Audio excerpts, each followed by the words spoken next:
Hey everyone! In this video, I'll show you how to create a monthly report in Looker Studio that's step-by-step, beginner-friendly, and updated for 2026. If you need a clear monthly overview of your data without manually updating spreadsheets every month, this guide will save you a lot of time. First, open Looker Studio in your browser and sign in with your Google account. From the home screen, click Create, then choose Report. This opens a blank report where your monthly data will be displayed.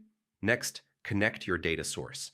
Click Add Data and choose where your data comes from, like GA4, Google Sheets, or Google Ads. Select the account or file you need, then click Add to Report.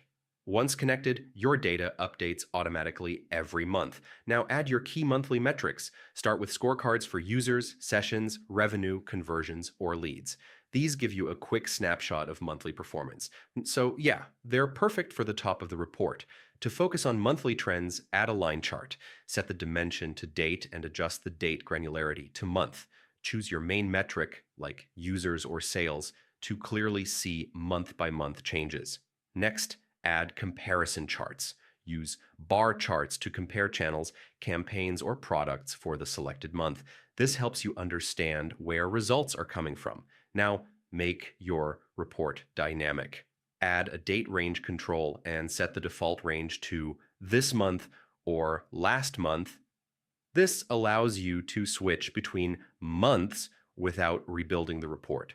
Organize your layout by resizing charts, aligning elements, and adding text labels or section headers. A clean layout makes monthly insights easier to read and share. Before sharing, click View to preview the report and make sure filters and charts work correctly. Finally, click Share and give view access to your team or clients. And that's how to create a monthly report in Looker Studio in 2026, automated, clear, and professional. If this tutorial helped you, don't forget to like the video, share it with your team, and subscribe for more step-by-step Looker Studio guides. Thanks for watching and see you next time.